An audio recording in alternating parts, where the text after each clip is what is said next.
क्योंकि इस कौम की जो ये पूरी साजिश चलती है, जो जिहाद शब्द इन्होंने बना रखा है, ये इसी जिहाद के अंतर्गत ही किया गया है सारी चीजें। पूरी ये सोची समझी साजिश के तहत उसको जो है अपने तरफ मिला करके बरगलाया कि बेटा तुम इतना कमा लोगी तो इतना कर लोगी तो इतना तुम्हारा हो जाएगा तो तुम्हारा घर हो जाएगा। तो बच्चे जब छोटे बच्चे सपने देखने लगते हैं तो उनको ये समझ में नहीं आता इन सपनों के पीछे शायद हमको कौन सी कीमत चुकानी पड़े। और बेटियां स्त्रियां ये सब पूजनीय हैं, हमारे यहाँ नहीं हर समाज में है, हर किताबों में लिखा गया है कि स्त्रियों का सम्मान कीजिए, उनकी पूजा कीजिए। ना जब एक सीता का अपहरण मात्र से पूरे रावण का विनाश हो सकता है तो एक छोटी बच्ची के साथ दुष्कर्म के कारण क्यों नहीं उसका पूरा घर गिरा दिया जाए। नमस्कार, मैं इस समय अयोध्या नगरी में हूँ, प्रभु श्री राम की नगरी अयोध्या में हूँ और एक बहुत ही प्रसिद्ध और फेमस जाने माने अधिवक्ता यहाँ हमारे सामने मौजूद हैं। और जिस तरीके से जो अयोध्या में बेटी के साथ दुर्व्यवहार किया गया है, उसके साथ जिस तरीके का दुर्व्यवहार किया गया और जो कांड, इतना बड़ा कांड इस समय पूरे देश में ये बहुत ही बड़ा ये मुद्दा बन चुका है कि क्या ऐसे लोगों को बख्शा जाए कि नहीं बख्शा जाए। जिस तरीके से चीज़ें सामने आई हैं उनके बारे में आज बताएंगे। क्या नाम है आपका? मैं एडवोकेट महर्षि पांडे और यहीं फैजाबाद सिविल कोर्ट में प्रैक्टिस करता हूँ। और इस घटना को लेकर के चूँकि इतनी दरिंदगी और इतनी, जिसको कहते हैं हम लोग अपनी लीगल लैंग्वेज में हीनियस क्राइम है, कि ये क्षम्य तो नहीं है किसी भी प्रकार से। वह किसी भी व्यक्ति द्वारा किया गया हो, किसी भी जाति धर्म के व्यक्ति द्वारा किया गया हो, लेकिन जिस प्रकार से एक 12 साल की बच्ची को इन्होंने नौकरी का झांसा दिला करके उसकी गरीबी, उसकी बेरोजगारी, उसकी समस्याओं को जानते हुए और उन सब का फ़ायदा उठाते हुए जिस तरीके से उस बच्ची के साथ गैंगरेप किया गया, ये कहीं ना कहीं से एक इतनी गंदी मानसिकता एक निश्चित वर्ग की प्रदर्शित होती है कि जिसको देख के कहा जा सकता है कि हाँ, ये विश्वसनीय लोग नहीं होते हैं। अब रही बात की राजनीतिक ब्यौरे से अगर देखा जाए तो यह व्यक्ति जो मुबीन खान था जिसने ये घृणित कार्य किया है, ये समाजवादी पार्टी का एक सदस्य है।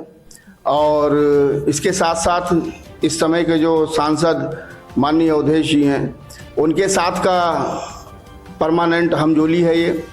और निश्चित रूप से कहीं ना कहीं से राजनीतिक प्रश्रय प्राप्त करके इस व्यक्ति द्वारा ऐसा घृणित कार्य किया गया है, क्योंकि जो साधारण लोग होते हैं वो इस तरीके की सोच और कल्पना भी नहीं कर सकते। अगर एक पिता के या एक सामाजिक जिम्मेदार व्यक्ति के नाते भी सोचें तो हम सबकी जिम्मेदारी होती है बेटियों को बचाना, बेटियों को सुरक्षित रखना।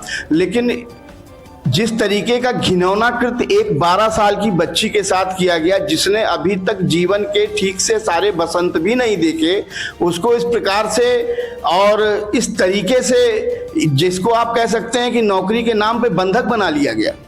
ये एक तरीके से बंधक बनाना हुआ कि उस लड़की के साथ इस तरीके का घृणित कार्य किया गया। अब उस बच्ची के जीवन की क्या स्थिति होगी, पूरे जीवन भर वो शायद सुकून से जी ना सके। लेकिन मेरा तो ये कहना है, बेटी कोई बात नहीं, घबराने की बात नहीं है। समाज में ऐसे भेड़िए हुआ करते हैं, कभी कभी ऐसे भेड़ियों के निशाने पे जब हम आ जाते हैं तो हमको और मजबूती दिखानी चाहिए। तुम शेरनी की तरह, हिंद की बेटी की तरह आगे बढ़ना और अपने सारे जीवन की मुश्किलों को पूरा करना। लेकिन जहाँ तक मैं कहता हूँ कि राजनीतिक परिदृश्य में अगर देखा जाए तो भाजपा की चूँकि मिल्कीपुर की सीट हार चुकी थी और भाजपा को भी एक बहुत बड़ा मौका मिला है यहाँ पर कि अपनी पुरानी कमियों को दूर करे और फिर से ये मिल्कीपुर की सीट पर जो है विजयश्री प्राप्त करे। और ये जो मुबीन खान है, इसके लिए तो मेरा जहाँ तक सोचना है कि इसको मृत्युदंड मिलना ही चाहिए। मृत्युदंड से पहले इसके साथ कुछ ऐसी भी यातनाएं सरकार द्वारा इसको दी जानी चाहिए कि आम जनता भी इन चीज़ों को देखे तो वो सबक ले कि इस तरीके का घृणित कार्य किसी की भी बेटी, बहू या बच्ची के साथ अगर किया जाएगा तो वह अक्षम्य है। और अगर किसी और भी समुदाय के लोग अगर इस तरीके का दुर्व्यवहार करते हैं तो उनके साथ भी क्या होना चाहिए? निश्चित रूप से अगर किसी के भी द्वारा इस तरीके का घृणित कार्य होता है, चाहे वो हिंदू हो, चाहे वो मुसलमान हो, चाहे वो सिख हो, चाहे ईसाई हो, चाहे पारसी हो, किसी भी धर्म जाति का हो, तो यह क्षम्य नहीं है।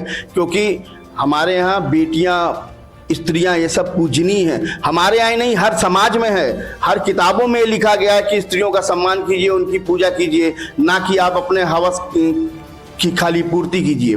ये तो हवस की पूर्ति, और इस पूर्ति भी इतनी घृणित तरीके से, इतनी घिनौने तरीके से। अरे तुम्हारे पास बहुत पैसा था, बहुत कुछ था, तुम ये सोचते थे कि तुम इस पैसे से सारे प्रशासन को खरीद लोगे और तुम्हारा कोई कुछ नहीं होगा, लेकिन ऐसा होता नहीं। पाप एक दिन सर चढ़कर बोलता है, और वही स्थिति मुबीन खान के साथ हुई। योगी जी द्वारा जो इसके जितने भी व्यापार थे उस पर जो बुलडोजर चलाया गया, इसका मैं समर्थन करता हूं और ये कहता हूं कि हाँ ये ठीक हुआ, क्योंकि यहाँ पे कई लोगों ने कई तरीके से बातें की। कई लोग आए और उन सब ने कहा भी कि उसके परिवार की क्या गलती थी, उसके परिवार उजड़ गया, ये हुआ वो हुआ। निश्चित रूप से परिवार की भी गलती थी। रामायण में अगर आप देखिए तो गलती केवल रावण की थी, लेकिन उसका पूरा खानदान समूल विनाश हुआ, क्योंकि उसने सीता नाम की स्त्री का अपहरण किया था। जब एक सीता का अपहरण मात्र से पूरे रावण का विनाश हो सकता है, तो एक छोटी बच्ची के साथ दुष्कर्म के कारण क्यों नहीं उसका पूरा घर गिरा दिया जाए। ये बहुत सही निर्णय है योगी जी का, मैं इसका समर्थन करता हूं, और इस व्यक्ति को सरेआम फांसी दी जानी चाहिए, जिसका एक मिसाल बन करके समाज में आए, लोग देखें, लोग जानें और इस चीज को एहसास करें कि इस तरीके का घृणित कृत्य कभी नहीं किया जाना चाहिए। और दूसरी चीज, मैं एक चीज बहुत साफ साफ कहूंगा कि जो ये विशेष जाति है, विशेष धर्म समुदाय है, इसके अंदर चूंकि ये मांस मदिरा, इनके यहाँ मांस आंस सब खाया जाता है, इनके यहाँ सारी चीजें चलती हैं, तो मैं एक चीज निश्चित कहूंगा कि चूंकि इनके यहाँ परिवार में ही विवाह का प्रचलन है, इसलिए इनके अंदर किसी भी स्त्री के लिए कोई दया माया ममता नहीं है कि ये हमारी बेटी लगती है या किसी की भी बेटी है या स्त्री है। ये निश्चित रूप से खूंखार भेड़ियों की तरह हम लोगों की घर की बेटियों बहुओं को देख रहे हैं और देखते रहेंगे, क्योंकि इनकी ये मानसिकता, इनकी ये दाढ़ी वालों ने डाल रखी है, और ये कभी भी नहीं जा सकती, चाहे ये जितने शिक्षित हो जाएं।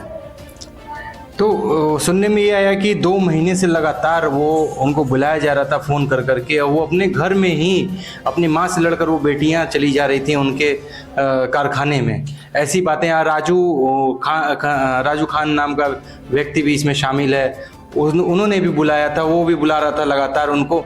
उनके ग्रामीण क्षेत्रों में मैंने जानकारी मुझे मिली है इन सब चीज़ों को लेकर। तो ऐसा क्या वो लोग ऐसा कर बैठे कि बच्चियां मजबूर हो गई जाने के लिए?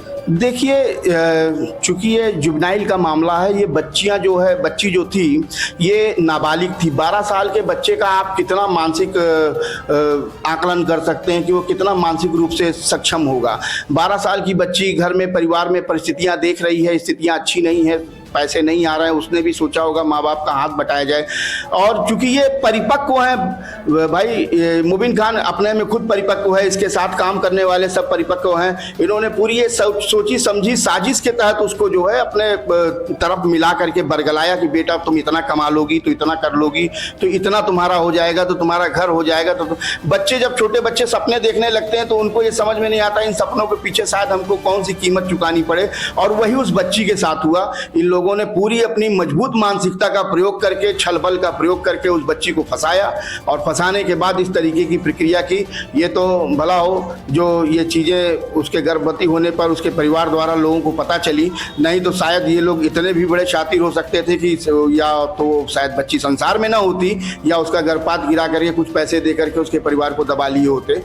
फिलहाल ये जो स्थिति बनी वो बच्ची की मानसिक रूप से कम होने के कारण से बनी, क्योंकि बच्ची अभी 12 वर्ष की थी, उसके पास सोचने समझने का कोई विवेक नहीं था।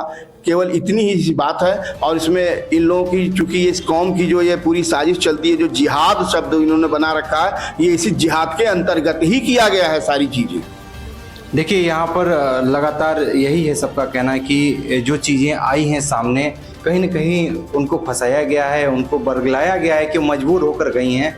ऐसा वक्तव्य आया है। एडवोकेट हैं ये, अधिवक्ता हैं, इनका और इनकी बातों में कितनी सच्चाई है आप कमेंट करके जरूर बताइएगा कि क्या है कहना है इनका, क्या सही कहना है इनका और कितना राइट कह रहे हैं, क्या बोलना चाहते हैं आप? देखिए, हम लोग चूंकि मुकदमा लड़ते रहते हैं, कचहरी परिसर में रहते हैं, तो बहुत सारे ऐसे केसेस आते हैं जिसमें छोटी बच्चियों का बलात्कार हो गया, उनके साथ लगातार किसी ने शारीरिक संबंध बनाए रखा।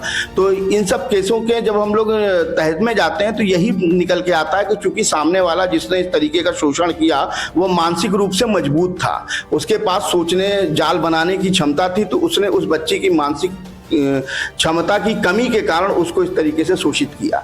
यही कारण इसमें भी मुझे नजर आता है और इसके अलावा दूसरा कोई कारण नहीं है। किसी की मजबूरी का फायदा उठा कर और उसके साथ शारीरिक रूप से इस तरीके से शोषण करना, उसका ये शारीरिक शोषण नहीं, उसका मानसिक, आर्थिक, आत्मिक सभी प्रकार से शोषण है। बिल्कुल, ये सारी चीज़ें जो है हर प्रकार से बेटी के साथ जो दुर्व्यवहार किया गया है, कई तरीके से दुर्व्यवहार किया गया, जिसकी वजह से आज परिणाम ये है कि ऊपर वाले भी जो है चीज़ों को सामने ला के रख दिए कि किसकी गलती है, सरकार क्या इस पर एक्शन लेगी, आगे आने वाले जो है खबर में आपको जल्द पता चलेगा। फिर मिलेंगे कुछ नए खबर के साथ, तब तक के लिए नमस्कार। कैमरा पर्सन साहिल सोनी के साथ मैं मोहित सोनी, एक्सीलेंट न्यूज़ 9 अयोध्या। जय हिंद, जय भारत।